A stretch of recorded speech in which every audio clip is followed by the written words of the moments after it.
PMIS Academy. Today we will analyze important newspaper articles of 19th October 2020.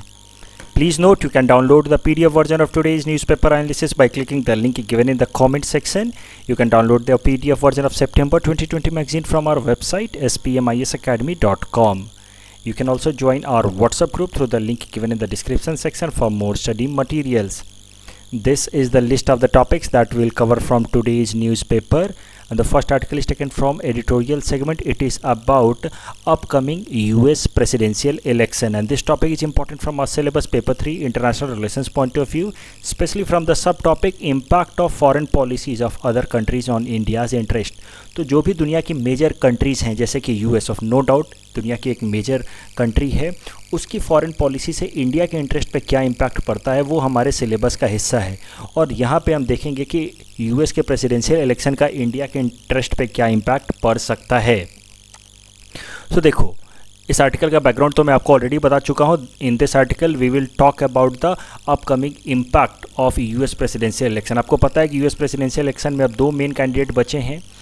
Donald Trump जो current incumbent president हैं US के, and he is presidential candidate from Republican party, while उनके opponent हैं Joe Biden, who is a democratic candidate from the for the presidential post. तो इन दोनों के बीच में ये कॉन्टेस्ट है और आने वाले 3 नवंबर को पता चल जाएगा कि who will be the next American president.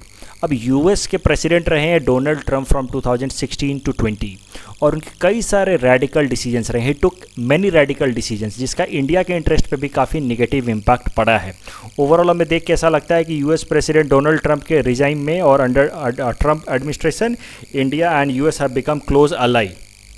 But in this article we will see कि how many of the foreign policies of US brought under Donald Trump has been antithetical or against India's interest. तो overall पहले देखते हैं. इस article में बताया गया है some of the controversial decisions taken by Donald Trump. तो कुछ ऐसे डिसीजन जिसको दुनिया के ज़्यादातर कंट्रीज़ ने क्रिटिसाइज़ किया डोनाल्ड ट्रंप की, ऐसी कुछ पॉलिसीज़ देखते हैं. फर्स्ट, यूएस इंक्रीज्ड टैरिफ्स और fees on imported goods from other countries. तो यूएस प्रेसिडेंट डोनाल्ड ट्रंप के टाइम में यूएस ने प्रोटेक्शनिस्ट फॉर इकोनॉमिक पॉलिसीज़ अपनाई. पहली बार यूएस की इकोनॉमी, जो इन जनरल फ्री या लिबरल इकोनॉमी के लिए जानी जाती है, उसने प्रोटेक्शनिस्ट टेंडेंसी अपनाना शुरू किया जब उसने इंपोर्ट ड्यूटी को बढ़ाना शुरू कर दिया, ताकि बाहर से जो है वो लोग कंट्रीज़ एक्सपोर्ट ना कर पाएँ यूएस के अंदर. So this was seen during US president Donald Trump.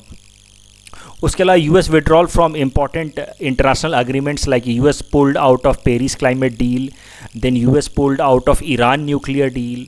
उसके अलावा US has started to build a wall between US and Mexico, ये कह के कि जो मेक्सिकन लोग हैं वो यूएस के अंदर ड्रग ट्रैफिकिंग करते हैं और इस कारण से यूएस और मेक्सिको के बीच में एक परमानेंट बॉर्डर हो जानी चाहिए. और इस कारण से कई सारे ऐसे मेक्सिकन ओरिजिन के लोग हैं जो यूएस के अब सिटीजन हैं, they could now never connect to their family friends living on the Mexican side of the border. तो इस तरह के सब कह तो एंटी ह्यूमन एक्टिविटीज़ भी या स्टेप्स भी लिए हैं यूएस प्रेसिडेंट डोनाल्ड ट्रंप ने. उसके अलावा अब उनके कई सारे नेगोशिएशंस रहे हैं या कन्फ्लिक्ट रहे हैं with Kim Jong Un, that is the dictator of North Korea. तो ये सब कुछ ऐसे डिसीजंस हैं या ऐसे स्टेप्स हैं जिसको बहुत ज़्यादा क्रिटिसाइज़ किया गया. उसके अलावा और भी कई सारे हैं. फॉर एग्जांपल, उनका open support to Israel in order to shift the capital city of Israel from Tel Aviv to Jerusalem. इस तरह के कई सारे स्टेप्स लिए हैं यूएस प्रेसिडेंट डोनाल्ड ट्रंप ने जो कंट्रोवर्शियल हैं, रेडिकल हैं.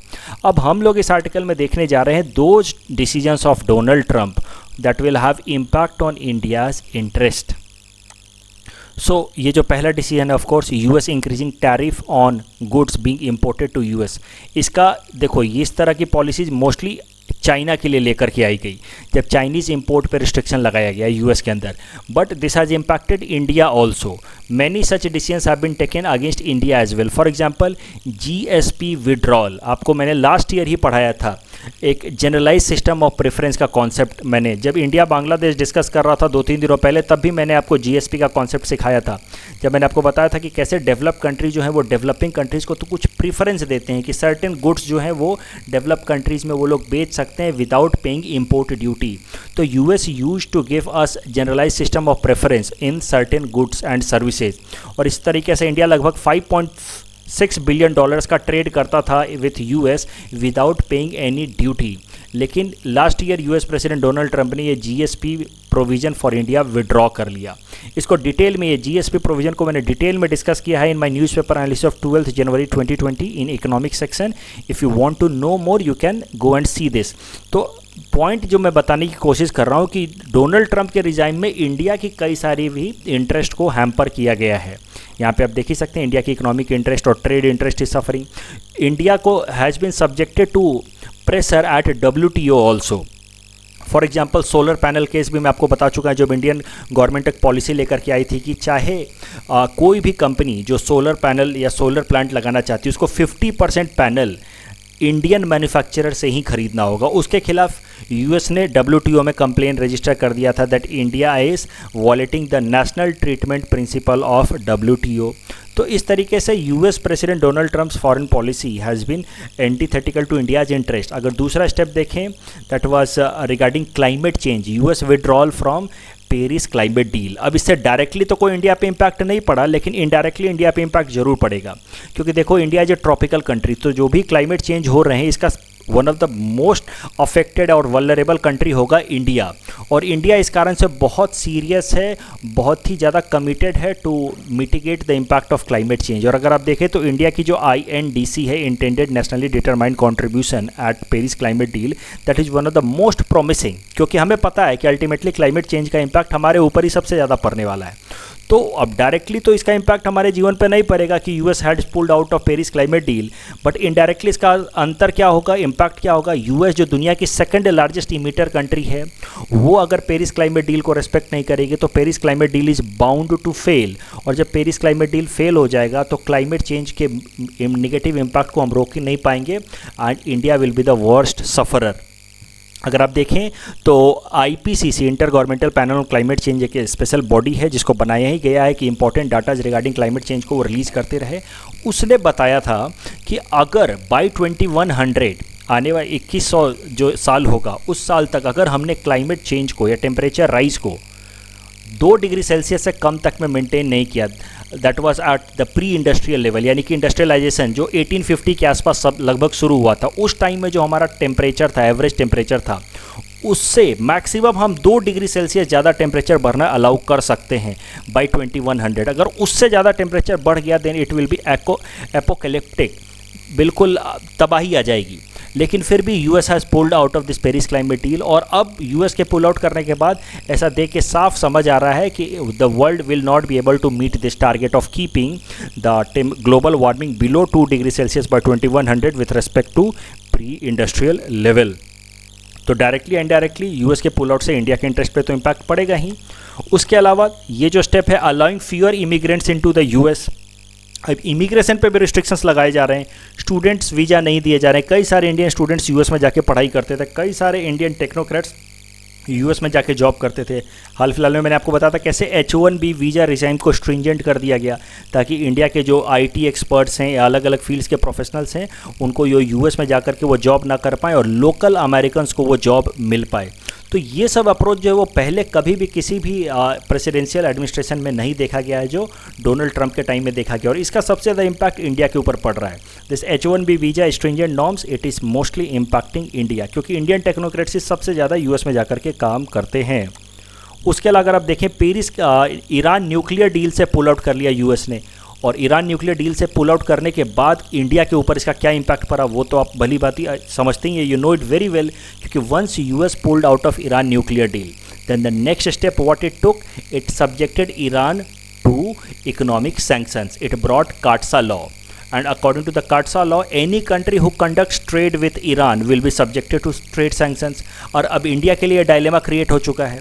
अब इंडिया अगर ईरान के साथ ट्रेड करता है तो यूएस उसके ऊपर सैंक्शंस लगा देगा अंडर काटसा लॉ, और ईरान इंडिया का ट्रस्टेड ऑयल पार्टनर था, एनर्जी सिक्योरिटी पार्टनर था, one of the most important. वो हमें सस्ते दामों पे तेल देता था।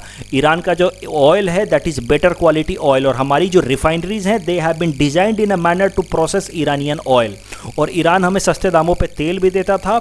और बहुत सारा जो पार्ट पेमेंट है, मान लो कि हमने $100 मिलियन का ऑयल ख़रीदा तो part of the payment Iran रुपए में हमसे ले लेता था, अदरवाइज दुनिया की कोई ऐसी कंट्री नहीं है जो रुपए में हमसे इंटरनेशनल पेमेंट ले, लेकिन ईरान हमसे रुपए में भी पेमेंट ले लेता था। तो पॉइंट इज कि Iran was a trusted energy security partner of India, but just because of Iranian nuclear policy pull out of US from Iran nuclear deal, India has to pull or snap its ties with Iran. अब India धीरे धीरे Iran से तेल खरीदना कम कर रहा है, और इसी कारण से उसी के जवाब में फिर ईरान ने इंडिया को चाबहार पोर्ट से निकाल दिया, और उसने चाइना के साथ एक $400 बिलियन का डील भी साइन कर लिया। तो slowly Iran is moving away from India and getting closer and closer to China because of US factor. So this is India's loss. So अब कंक्लूजन क्या है इस आर्टिकल का कि देखो, यूएस प्रेसिडेंट डोनाल्ड ट्रंप जो मौजूदा प्रेसिडेंट हैं, इनके रिजाइन में जो भी फॉरेन पॉलिसी रही है उससे इंडिया को तो नेगेटिव इम्पैक्ट ही हुआ है। कुछ तो ऐसी फॉरेन पॉलिसीज हैं, some foreign policies have directly impacted India in negative manner. For example, pull out of Iran nuclear deal, Paris climate deal, H-1B visa, stringent norms. कुछ ऐसी फॉरेन पॉलिसी हैं जो देख के लगती हैं कि they are good for India, but in long run it will have negative impact on India. So some foreign policies that directly impacted India negatively, while some policies that appears to be supporting India, but in long run it will have negative impact. इसका example है the US building good military alliance with India. कई सारे students भी मुझसे बोलते हैं कि sir अब तो इंडिया US का एलाई बनता जा रहा है, तो ये तो अच्छी बात है क्योंकि हम चाइना को काउंटर कर सकते हैं. सो आप समझो कि इन longer run if India becomes too much pro US और इंडिया पूरी तरह से एक मिलिट्री अलाई बन जाएगा यूएस का, then in longer run India will lose its strategic autonomy और that will not be a good thing for India. So इस तरीके से लॉन्गर रन में जो पॉलिसीज अभी हमें दिख रही हैं that it is building good ties with India and between India and US, in longer run it will have negative impact on India. तो दिस इज़ द पॉइंट. कुछ पॉलिसीज ऐसी हैं जो डायरेक्टली हमें इम्पैक्ट कर रही हैं, कुछ पॉलिसीज ऐसी हैं जो अभी दिख रही हैं कि they are good for India like military alliances with US, but in longer run it will have negative impact on India. Military alliances के एग्जांपल हो सकते हैं some of the major military ties signed between India and US under Donald Trump. LEMOA agreement sign किया गया है, सिस्मोवा agreement sign किया गया है, बेका इज़ बीइंग डिस्कस्ड. ये लेमोवा, सिस्मोवा, बेका क्या है ये मैं डिटेल में डिस्कस कर चुका हूँ in my newspaper analysis of 23 February 2020. तो उसको जाकर के आप देख सकते हैं. India has been given the tag of major defence partner by US, जो कि सिर्फ वो जनरली नाटो एलाइज को देता है. India has been given the status of STA1 strategic trade authorisation 1 tag. अब इसके हिसाब से जो भी क्रिटिकल टेक्नोलॉजीज़ हैं यूएस के अंदर, क्रिटिकल मिलिट्री टेक्नोलॉजीज़ हैं, चाहे हेलीकॉप्टर का हो चाहे वो मिसाइल्स की हो, वो सब के सब अब theoretically US can pass on to India. So that is the significance of becoming STA1 partner. 2+2 dialogue platform has been established. Malabar exercise is being done frequently. Quad group has been established. So all ये सब चीज़ देख के आपको लगेगा कि हाँ India और US की तो मिलिट्री रिलेशनशिप अच्छे हो रही हैं. So India is becoming stronger as far as its military power is concern. But अब इस आर्टिकल में यही बोला गया है कि देखो इंडिया मिलिट्रीली सुपर पावर नहीं बन रहा है, इंडिया एक्चुअली डिपेंडेंट हो रहा है यूएस के ऊपर, and India should not do this, and India is actually not following this foreign policy. India is trying to maintain its autonomy. आप देखो यूएस कहता क्या है, व्हाट यूएस सेज. ये देखो फॉर्मल स्टेटमेंट यूएस का क्या होता है on military ties with India कि US wants military engagement with India with 2 objectives. पहला, to help India to become a military super power, and दूसरा, counter the rise of China which is threat to world peace. तो US China को एक villain की तरह project करता है कि चाइना पूरी दुनिया के लिए खतरा है, और उसको विलन की तरह प्रोजेक्ट करके बोलता है कि हम इंडिया की मदद इसलिए कर रहे हैं ताकि इंडिया चाइना को कर्व कर सके, चाइना के राइज को काउंटर कर सके. लेकिन एक्चुअल में यूएस के क्या इंटेंशन है, what are the real intentions of US. US wants to curb the rise of China not because China is threat to entire world. US wants to curb rise of China because China is emerging as a threat to US hegemony over the world. US का जो अकेला control है पूरे दुनिया के order पे, उसको अकेला अभी कोई काउंटर कर सकता है तो वो है चाइना. तो इंडिया की मदद से US चाइना के यूनिलैटरल राइज को रोकने की कोशिश कर रहा है. तो इंडिया इस बात को अच्छे से जानता है कि इंटरनेशनल रिलेशंस में no one is permanent friend and no one is permanent enemy. आज यूएस हमसे दोस्ती कर रहा है चाइना को कंट्रोल करने के लिए. एक बार चाइना रेगुलेट हो गया तो फ्यूचर में फिर यही यूएस हमारे खिलाफ भी निगेटिव एक्शंस ले सकता है. तो इस कारण से इंडिया की जो पॉलिसीज़ हैं रिगार्डिंग यूएस, कुछ तो यूएस की फॉरेन पॉलिसी डोनाल्ड ट्रंप के टाइम में डायरेक्टली हमें निगेटिव इम्पैक्ट कर रही हैं, और कुछ पॉलिसीज ऐसी हैं जहाँ पे we are getting into military engagement with US. In long run it will hamper our strategic autonomy. And that is why India needs to be very cautious as far as its foreign policy is concerned. Donald Trump के time में यही हो रहा है. Conclusion is कि some of his policies are directly anti Indian like Paris climate deal, Iranian nuclear deal, while some of the foreign policies appear to be friendly gesture, but in long run it will have negative impact on India's sovereignty and strategic autonomy. और इसी कारण से अगर आप देखें तो जो Indo American हैं, जो इंडियन ओरिजिन के लोग हैं जो अमेरिका में रह रहे हैं, वो इस बार बहुत ज़्यादा अगेंस्ट हैं यूएस प्रेसिडेंट डोनाल्ड ट्रंप के। वो डेमोक्रेट्स के लिए वो कैंपेनिंग कर रहे हैं, वो चाह रहे हैं कि जो बिडेन प्रेसिडेंट बन जाए, क्योंकि ऊपर से हमको देख के लग रहा है कि US Donald Trump's policies are pro India, but Donald Trump's policy are in long run against India's interest. इस पूरे टॉपिक के बेसिस पे हमने आपको ये प्रैक्टिस क्वेश्चन दे रखा है। You can attempt this question and you can submit the answer in the comment section. The next article is taken from Science and Technology segment. It is about naval version of BrahMos. So naval version of BrahMos has been test fired successfully. This topic is important from our syllabus paper 4 indigenization of technology point of view. तो देखो news article simple है कि ब्रह्मोस जो एक supersonic cruise missile है उसको successfully test fire कर लिया गया, उसका नेवल वर्जन। नेवल वर्जन का मतलब ये है कि अब उसको हमारी इंडियन नेवी अपने नेवल शिप से फायर कर सकती है। और हमारी नेवी ने किया क्या है कि एक स्टेल्थ डिस्ट्रॉयर नेवल शिप है INS चेन्नई, उससे इस ब्रह्मोस मिसाइल को फायर किया है सक्सेसफुली। तो ये आर्टिकल मैंने आप इसलिए कवर किया ताकि मैं आपको डिस्ट्रॉयर मिसाइल के बारे में बता सकूं। देखो ब्रह्मोस मिसाइल को तो मैं डिटेल में कवर कर ही चुका था इन माय न्यूज़पेपर एनालिसिस ऑफ 1 अक्टूबर 2020। तो इसी महीने के हमने पहली तारीख को डिस्कस किया था। फिर भी एक बार ब्रह्मोस को ब्रीफली देखते चलते हैं, फिर I will talk about this destroyer missiles. ये डिस्ट्रॉयर शिप्स क्या होते हैं, नेवल शिप्स वो क्या होते हैं, उनको हम डिटेल में देखेंगे। तो पहले ब्रह्मोस के बारे में देख लेते हैं। देखो BrahMos is a joint development of Russia and India. India की ऑर्गेनाइजेशन DRDO और रसिया की ऑर्गेनाइजेशन NPOM, इन्होंने मिल करके ब्रह्मोस बनाया है। और इंडिया और रसिया का जॉइंट डेवलपमेंट, इसीलिए आधा नाम इंडिया से लिया गया है। ये जो ब्रह्मोस का BRAH है, that has been taken from Indian river Brahmaputra, while another MOS has been taken from Russian river Moskva. It is a 2 stage engine, मतलब पहले स्टेज में इसमें सॉलिड प्रोपोलेंट फ्यूल की तरह यूज होता है और नेक्स्ट स्टेज में इसमें रैमजेट इंजन यूज होता है, मतलब लिक्विड फ्यूल यूज होता है और उसको बर्न करने के लिए, ऑक्सीडाइज करने के लिए एयर से ही ऑक्सीजन को ट्रैप किया जाता है। और रैमजेट इंजन, स्क्रैमजेट इंजन क्या होते हैं, कैसे वो एयर से ऑक्सीजन को ट्रैप करते हैं, वो डिटेल में मैं बता चुका हूँ in my newspaper analysis of 8 सितंबर 2020। तो आप देख सकते हैं। तो जो ब्रह्मोस मिसाइल है ये इसके अंदर रैमजेट इंजन लगा हुआ होता है। It is world's fastest super cruise missile. इसका रेंज लगभग 450 to 600 किलोमीटर तक होता है and it can hit from surface to surface. अब तो it can hit from water to surface also. अब हम नेवल वर्जन भी देख लिया, it can hit from air to surface also.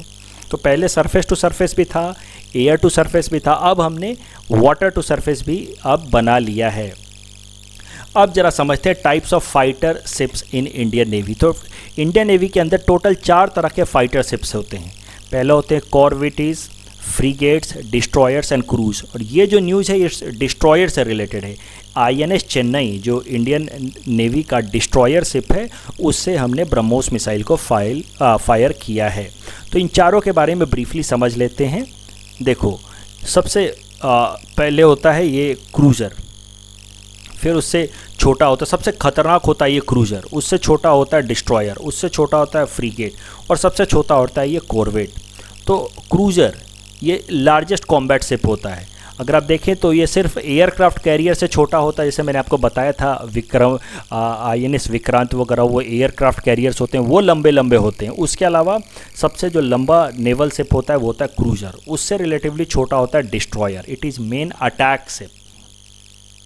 तो ये अटैक के लिए काम आता है, वॉर करने के काम आता है। और इसी कारण से INS चेन्नई जो एक तरह का डिस्ट्रॉयर शिप है, वहाँ से हमने अपना मिसाइल ब्रह्मोस फायर करके अटैक करने की प्रैक्टिस की है। उससे छोटा होता है freight, it is used for defence. तो आप ध्यान से देखो तो ये जो क्रूजर है और ये डिस्ट्रॉयर है, they are used for war attack, while ये frigate it is used for defence from air attack. और सबसे छोटा होता है कॉर्वेट। ये कॉर्वेट का जनरली इस्तेमाल किया जाता है नेवल के अपने कोस्ट एरियाज़ में पेट्रोलिंग के लिए, कि कोई दूसरा एनिमी का शिप तो नहीं घूम रहा या मेरी सबमरीन तो नहीं घूम रहा, उसकी पेट्रोलिंग करने के लिए कॉर्वेट्स का इस्तेमाल किया जाता है। इसको वॉर के लिए यूज नहीं करते, it is used for patrolling only. The next article is taken from Assam segment. It is about Assam Mizoram border conflict. This topic is important from our syllabus paper 6 Assam governance point of view. So इस article का background समझते हैं। देखो असम और मिजोरम को ध्यान से देखें। ये देखो ये है मिजोरम स्टेट, राइट, और ये है असम स्टेट। असम और मिजोरम यहाँ पे बाउंड्री शेयर करते हैं और ये बाउंड्री की लेंथ है 164.6 किलोमीटर। और ये जो बाउंड्री एरियाज़ का जो कुछ टेरिटरी है ना, that is disputed between Assam and Mizoram. अक्सर लड़ाई हो जाती है यहाँ के बॉर्डर एरियाज़ के लोगों के बीच में कि ये एरिया असम को बिलोंग करता है या मिजोरम को बिलोंग करता है, जो ये रेड कलर से हमने दिखाया है। अगर मिजोरम साइड में देखें तो यहाँ पे एक छोटा सा गाँव है जिसका नाम है Vairengte. This Vairengte is in Kolasib district of Mizoram. तो यह है नीचे कोलासिब डिस्ट्रिक्ट ऑफ मिजोरम, उसमें गांव है वेरियंगते। और ऊपर में है हमारा कचार डिस्ट्रिक्ट ऑफ असम, जिसका एक छोटा सा गांव है लैलापुर। और ये लैलापुर असम के कचार डिस्ट्रिक्ट को होता है, बिलोंग करता है, और वेरियंगते कोलासिब डिस्ट्रिक्ट को बिलोंग करता है मिजोरम के। और ये दोनों आपस में लड़ते रहते हैं कि ये पूरा का पूरा एरिया जो है वो असम को बिलोंग करता है तो मिजोरम को बिलोंग करता है। और ये लड़ाई काफ़ी टाइम से चल रही है। सेंट्रल गवर्नमेंट ने भी एक 1995 में पॉलिसी अपनाई थी इस डिस्प्यूट को रिजॉल्व करने का, लेकिन ये हो नहीं पाया। Dispute could not be resolve. अब करंट इशू ये है कि जब कोविड-19 के कारण लॉकडाउन लगाया गया था, सबको बंद किया जा रहा था, सारे ट्रांसपोर्टेशन एक्टिविटीज़ को, तो फिर ये जो वेरियंगते गांव के लोग हैं ऑफ कोलासिब डिस्ट्रिक्ट, उन्होंने कुछ आगे बढ़ के, कुछ आगे का एरिया एक्वायर करके वहाँ पे बैरिकेड्स लगा दिए। यानी कि आसाम के कुछ टेरिटरीज़ में जाकर के बैरिकेड्स लगा दिए। और जब धीरे धीरे को लॉकडाउन लिफ्ट करने का काम शुरू हुआ तो अब ये बैरिकेड लिफ्ट करने से मना कर रहे हैं और ये कह रहे हैं कि ये पूरा का पूरा एरिया जो है वो मिजोरम को बिलोंग करता है। In fact Assam forest department officials they are also not allowed to move into this Cachar district areas. तो उसके बाद यहाँ के दोनों गाँव के लोगों के बीच में कन्फ्लिक्ट शुरू हो गई और यही इसी कारण से ये डिस्प्यूट बार बार न्यूज़ में आ रहा है। तो आने वाले इंटरव्यू में जो APSC का कंबाइंड कॉम्पिटिटिव एग्जाम का इंटरव्यू होने वाला, उसमें ये पूछा जा सकता है कि बताओ कौन से एरिया में डिस्प्यूट है, कौन से डिस्ट्रिक्ट्स मेनली एडजॉइंट एरियाज़ में डिस्प्यूट्स हैं। आपको ये बातें ध्यान रखनी, ये सब नाम ध्यान रखना है। The next article is again taken from Assam segment. It is about Jogighopa multi modal logistic park. This topic is important from our syllabus paper 6 Assam economy point of view. So news article पहले समझते हैं। देखो ये है Jogighopa. Please pardon me for my poor pronunciation of Assamese towns. So this Jogighopa थोड़ा सा ये गुवाहाटी से वेस्टर्न साइड में ही है और ये जोगीघोपा को डेवलप किया जा रहा है as a multi modal logistic park.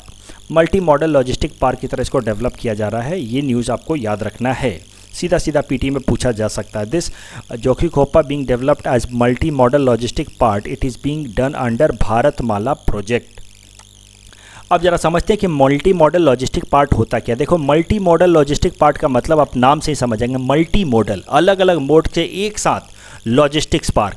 Multi model यानी कि रेलवे का भी लॉजिस्टिक्स पार्ट या फिर रोडवेज का भी लॉजिस्टिक पार्ट, एयरवेज का भी लॉजिस्टिक पार्ट। लॉजिस्टिक पार्ट का मतलब इन सब चीज़ों को बनाने के लिए जो बेसिक चीज़ें चाहिए, सामान चाहिए। फॉर एग्जांपल शिपिंग के लिए जो चीज़ चाहिए वो है कंटेनर, रोडवेज के लिए जो चाहिए वो है ट्रक्स, या रेलवेज़ के लिए जो चाहिए वो है रेलवे साइडिंग्स। वो सब चीज़ इस एरिया में जमा करके रखने के लिए फैसिलिटीज़ बनाई जाएंगी। उसको हम लोग कहते हैं मल्टी मॉडल लॉजिस्टिक पार्क। और एक इस तरह का मल्टी मॉडल लॉजिस्टिक पार्क बनाया जा रहा है जोगीघोपा में इन असम।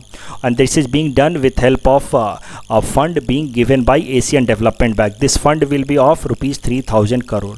तो ये मल्टी मॉडल प्रोजेक्ट जब जोगीघोपा में बन जाएगा ना, तो इससे फ़ायदा क्या होगा कि अलग अलग जो मोड्स हैं ट्रांसपोर्टेशन के असम के अंदर, air transport, road transport, rail transport, shipping transport, they will become stronger. क्योंकि उसको चलाने के लिए जो भी हमें रिसोर्सेज चाहिए वो सब कुछ इस multi modal Jogighopa logistic park में मिल जाएगा। This project is being sanctioned by union ministry of road transportation and highway. इसको इम्प्लीमेंट करने का काम दिया गया है NHIDCL को। और देखो पहले ये पार्क जहाँ पे बन रहा है ना, पहले यहाँ पे अशोक पेपर मिल हुआ करता था, लेकिन वो अब अशोक पेपर मिल बंद हो गया। तो उसका 200 एकर्स का आसपास का एरिया जो है असम सरकार ने सेंट्रल गवर्नमेंट को दे दिया है in order to develop this area as multi modal logistic park. In our segment, most probable PT topics for upcoming APSC, today we'll cover topic number 118 to 120. Topic number 118 is about Sangeet Natak Academy Award. Ramkrishna Talukdar has been conferred with Sangeet Natak Academy Award by President Ramnath Kovind for his contribution in popularizing Satriya dance. Please attempt this question that is based on topic number 118. Topic number 119 is about Mukhyamantri Krishi Saw Sajoli Yojana. It is a credit linked subsidy scheme it is in this vocational training will be given through the farmers. Rupees 5,000 will be given as financial assistance, and under this scheme overall 5 lakh farmers will be benefited. Please attempt this question that is based on topic number 119. Topic number 120 is about Kunwar Rudra Barua Award. So Kunwar Rudra Barua Award was presented to Guru Nandi Ram Deori for contribution to Tiva folk dance and music. Please attempt this question that is based on topic number 120. This is the answer of question number 115 to 117 that we had given in yesterday's newspaper analysis. Today's question can be attempted by students and you can submit the answer in the comment section. We will be sending answer of these questions in tomorrow's newspaper analysis. कल जो हमने आपको practice question दिया था about Lokpal and Lokayukta act, उसका answer देख लेते हैं. Lokpal and Lokayuktas are not constitutional bodies, they are statutory bodies created under Lokpal and Lokayukta act of 2013. तो first statement is wrong but the second statement is right. First chairperson of Lokpal is Sri Justice Pinaki Chandra Ghosh. So the second statement is right. So the correct answer will be option B2 only. That's all from our side for today. Thanks for watching.